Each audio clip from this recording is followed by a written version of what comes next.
안녕하십니까. 25회 공인중개사 시험을 치르시느라고 고생이 많으셨습니다. 자, 요번 시험도 뭐 예년과 마찬가지로 그런 전략적인 측면이었습니다. 하여튼 그래서 일단 1차 과목과 2차 과목 나눴을 때, 뭐 1차 과목은 이제 우리가 이제 학계론이 좀 어렵고, 2차 과목은 항상 제가 이제 수업 시간에 얘기했던 게 5, 6, 7 작전이었습니다.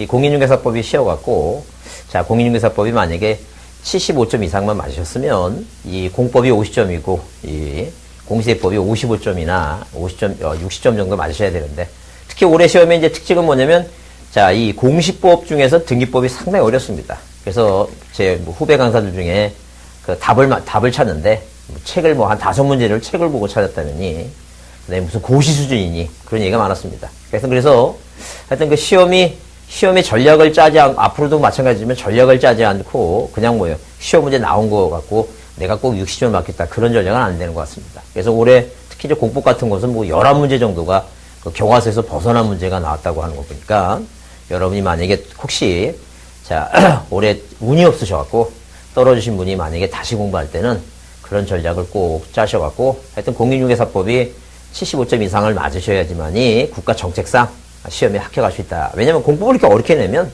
어쩔 수 없는 거 1년 공부해봤자 점수가 나오지 않습니다. 하여튼 이 공시법 오늘 이제 문제풀이를 하는데, 제가 이제 수업 시간에 대부분 이런 문제가 나올 것이고, 이런 문제가 나오면 이렇게 찍어라고 하는 문제가 대부분이 많이 나왔습니다.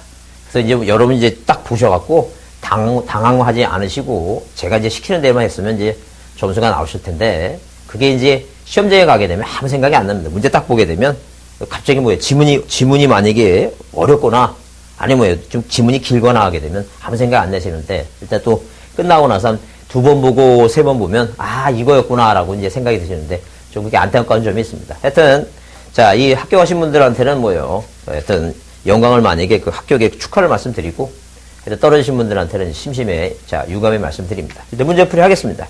자, 41번 문제는 이제 지역법도 나오는데, 자, 문제가 어려운 문제는 아니에요. 지역법은 상당히 이렇게 쉬웠습니다. 시험, 한 문제 정도 빼놓고는 쉬웠는데. 일단 41번은 이 토지등의 신청 종목이 아닌 거에서 제 수업 시간에 항상 얘기합니다. 신등분합지, 신규등록, 등록전환 분할합병, 그 다음에 지목변경, 자, 바다르된 토지의 등록말소. 아닌 거 그랬으니까 이제 5번 당이 소유자 변경은 당연히 토지이동, 자, 신청 종목이 아닙니다. 자, 그 다음에 42번도 마찬가지죠. 토지대장에 등록된 토지 소유자의 변경사항은 등기관서에서 등기한 것을 증명하는, 자, 제공한 자료에 따라 정리한다. 다음 중 등기관서에서 등기한 것을, 자, 자료가 아닌 거 이렇게 얘기했죠. 일단 우리가 이제, 일단 소등심의 시장책을 하고, 소유권은 등기부가 중심이죠. 등기부에 관련된 등기필증이라든가, 등기완료 통지서, 등기사항 증명서, 그 다음에 등기전산 자료, 이게 등기신청 접수증은 아무 상관없겠죠.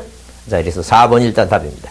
근데 43번에 작년에 이제 부동산 종합공부가, 자, 올해 올해 법에 새로 이제 들어와서, 2014년이 들어와서, 올해 처음 이제 시험 문제 나오는데, 이게 만약에 내년에도 이제 문제 나올 가능성이 많습니다. 왜? 새로 들어온 거니까, 한 2년 정도는 이제 문제 나올 거 맞는데, 제가 이제 수업 시간에, 자, 우리가 이제 얼마 전에 이제 올해 이 간평 문제 시험에, 시험 문제 답이 이렇게, 자, 이런 문제가 나왔다고 말씀드렸어요. 뭐라고 나왔냐면, 자, 소관청이 직권으로만 가능하다. 소유자 신청은 안 된다. 이렇게 이제 답이 나왔는데, 자, 그런 이제 문제를 가리키면서 혹시 이제 그런 유형의 문제가 나올지 모르니까, 일단 자, 만약에 부동산 종합공부의 등록사항에 잘못이 있으면 토지 소유자가 신청할 수도 있고, 일반적인 공부의 등록사항과 마찬가지로 소관청이 할 수도 있고, 직권할 수 있다. 이런 게 답으로 나왔으니까 그걸 유념해달라 그랬습니다. 그래서 여기도 마찬가지입니다. 여기서 이제 등록사항에 물론 해당하지 않는 거 이렇게 이제 물론 43번에 이제 그런 유형이 있고, 이제 해당하지 않는 건 아는데, 해당하지 않는 것은 일단 그 3번이 그러면서 이게 답으로 나올 줄 알았는데,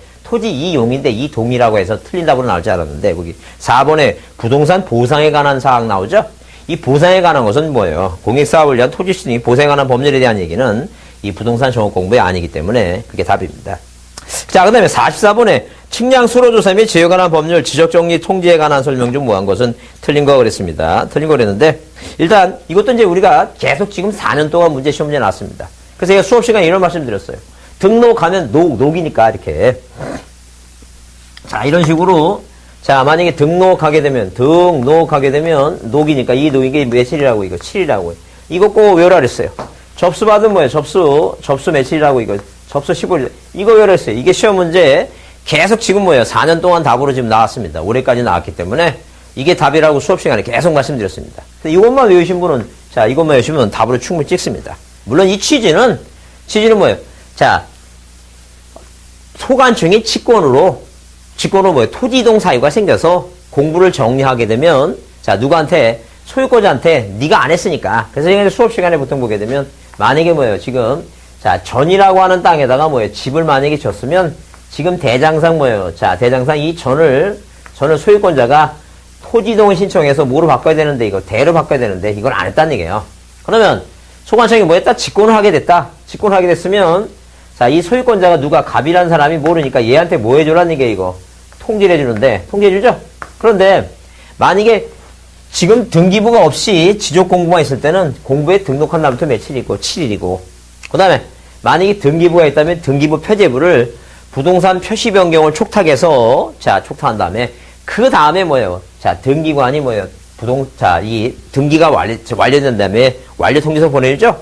보내서 그 접수한 날부터 며칠이 한 15일이라. 그런 취지예요, 지금. 그래서 여러분 거기 1번에 이제 뭐예요? 자, 자, 지번을 바뀌었으니까, 자, 당연히 뭐 해당 소유자한테 뭐 한다, 이게 통지하는데. 그 다음에 그 2번이 왜 답이냐면, 자, 토지 표시에 관한 변경 등기가 필요하지 아니한 지적 정리 등의 통지는 지적소관청이, 자, 등기부가 없다는 얘기죠? 자, 소관청이 공부에 뭐 한 날부터, 등록한 날부터 며칠이라고 이거 7일 이게 답입니다.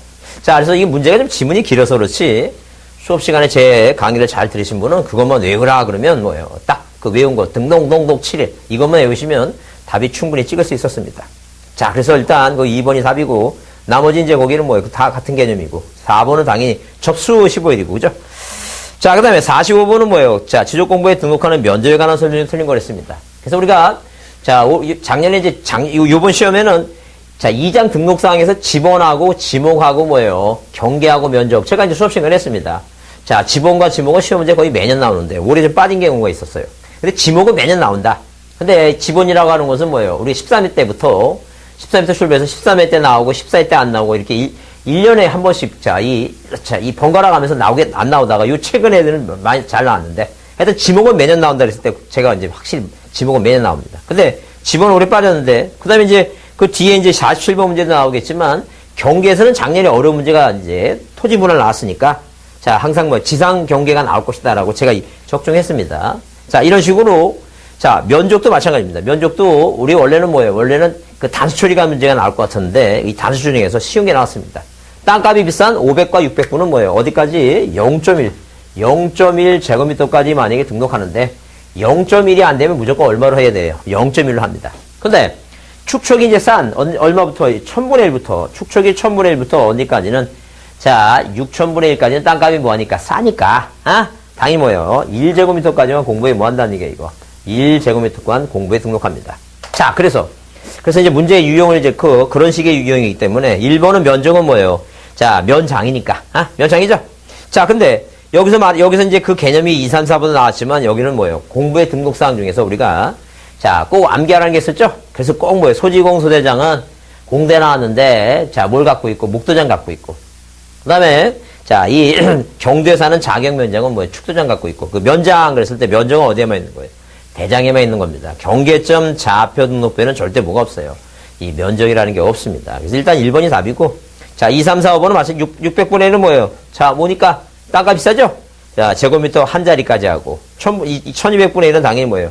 자, 1제곱미터까지 공부에 등록하는 것이고 마찬가지로 4번도 그 다음에 5번의 경계점 좌표 등록부는 뭐예요? 축척이 얼마니까? 500분의 1이니까 당연히 뭐예요? 0.1까지만 공부에 등록합니다. 자, 1번이 답이고 그 다음에 46번에 지방지적위원회 나오죠? 그래서 이제 수업 시간에 그랬어요. 자, 뭐예요? 올해는 축척 변경보다는 적부심사가 시험 문제 나오는데 적부심사 중에 기본적으로 뭐예요? 지방지적위원회는 딱 하나 할 일이 있어요. 자, 뭘 받아서 자, 이 지적식량 적부심사에 대한 사항만 이제 청구합니다. 그래서 이 1번이 일단 답인데 원래 조금 어렵게 나면 다음 중 뭐예요? 중앙지적위원회의 심의결 사항이 아닌 것 하게 되면 그게 이제 1번이 답입니다. 왜 이건 지방지정에서 하는 거니까. 그러니까 어렵지 않았는데 여러분이 딱 순간적으로 뭐예요? 이게 뭘까라고 이제 고민하신 분은 이제 실수할 수 있는데 이건 이제 실수할 문제가 아닙니다.